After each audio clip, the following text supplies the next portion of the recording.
Welcome everyone to our next video tutorial where we're going to go ahead and apply some more fixes to our screws.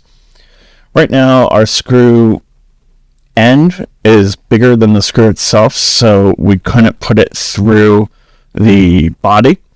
And then also there's no way for the screw to actually retain into the jaw. It's just kind of like free floating in there, so that would come right out in real life. So we're going to go ahead and fix those problems. Let's edit our screw first. So I'm going to right click on it and edit part. And I'm going to twirl down on my screw and go to my revolve, go to my first sketch, and edit sketch. Alright, so we need to lengthen this, and I'm going to hide my base to make it a little bit easier to see things. So let's go ahead and change this to 1.5. But the problem with that was it made our threaded part shorter. So I'm going to undo. I'm actually going to delete this 6.5 and then add a smart dimension for this line here of 5 inches to keep that 5. And then I'm going to change this back to 1.5. So that made that longer. Alright, now I'm going to change this dimension to 0.6. And we see we have like a little stepped area here.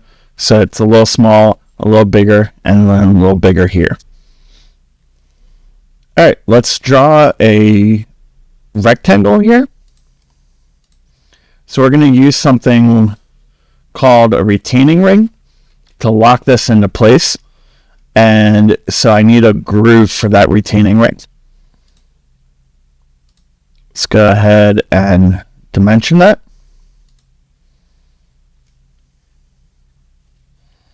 So that's going to be 0.25.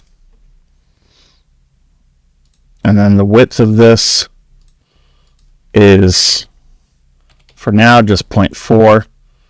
And then from the front, 0.25. So I need to cut that away from my revolve. So if I finish this and I have an error, let's continue and close and see what's going on. I'm going to edit my feature here.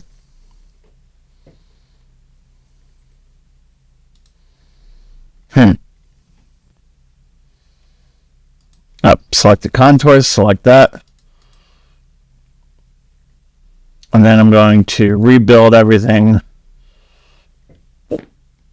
Alright, so I have an issue with a coincident constraint with one of my mates. That's okay. I'm going to have to fix my mates in a little bit anyway. So let's go to McMaster and find that part that I need. McMaster is McMaster.com. It's a supplier of industrial machine parts, and it's extremely useful. Really fast shipping as well. I use it all the time for components. We're going to search retaining ring.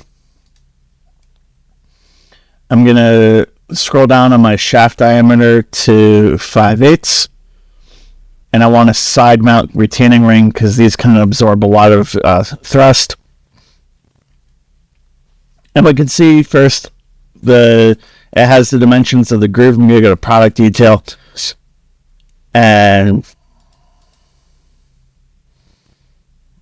I need to log in and view product detail. That's new.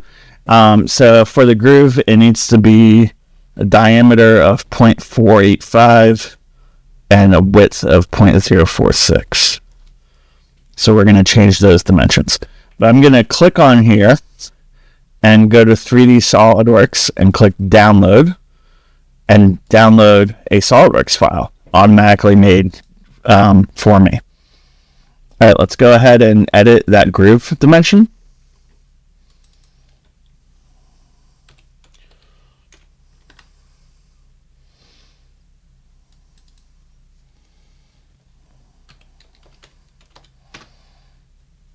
All right, so there's our groove.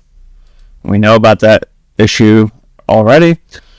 So let's go ahead, and now we have our screw. Let's hide our jaw. And there we go. We have a groove. Let's place the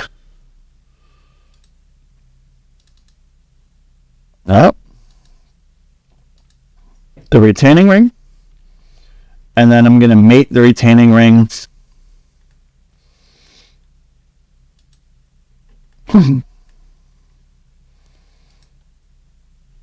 to there.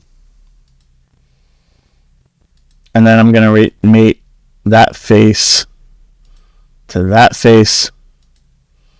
And there we go. We have our mates done. Now, let's go ahead and edit our jaw. So I'm going to make that visible again. The jaw needs a hole going through it all the way. So I'm going to right click and edit the jaw. So we need to change the hole. Nope. This hole here, I'm going to edit feature.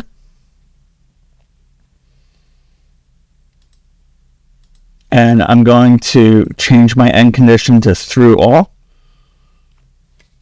And click OK. Then we need to make a larger hole on this side for the retaining ring. So I'm going to go to Features, Hole Wizard, Positions,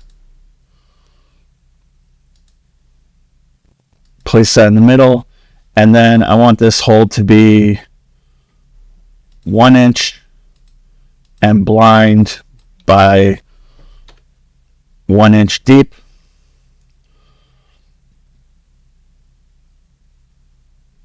And that should work just fine. All right, so now I have essentially a hole on top of a hole. Let's go back. And let's now fix those mates. Oh, that's bigger than it needs to be. What is that?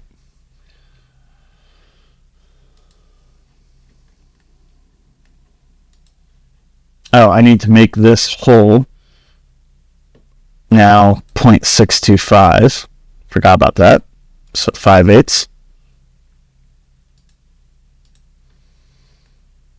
All right. So let's go ahead and fix those mates now. I'm going to go back. And I'm going to scroll down my mate. And I'm going to just delete this one here.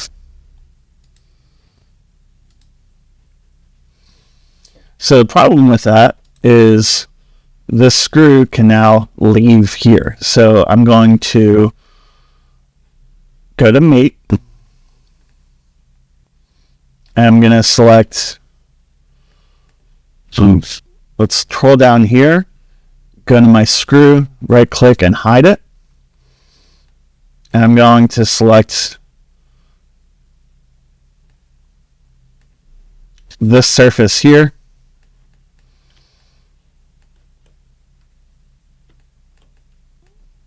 And this surface,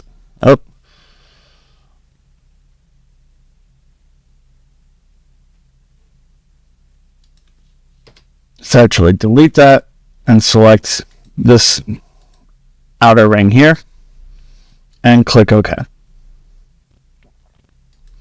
All right, now if I make my screw visible again, I can still move it. So let's go ahead and place a concentric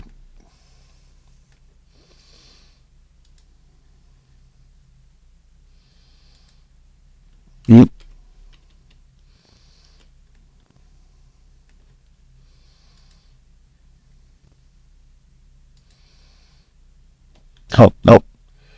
I'm going to do concentric to concentric. And that locks it in place. Now we do still have one more issue. We have the this part kind of sticking out.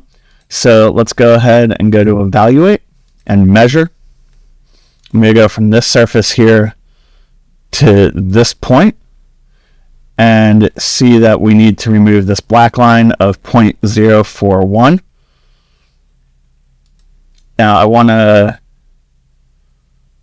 change my precision. I'm going to use custom settings. I'm going to go to just 4 decimal places. I want this to be as accurate as possible. And need to be in inches. So I need to remove 0.4128 inches from the length of this. So let's go ahead, edit my part, go to my revolve, edit my sketch, and instead of doing that math, I'm just going to do 1.5 minus 0.4128 and update. And there we go. Now we have, let's make our base visible again. Get out of editing our screw. And there we go. We have a screw that is now possible to manufacture and possible to assemble. Now, thank you for watching this tutorial. If you would please like and subscribe to this channel and this video to help me make more of these tutorials.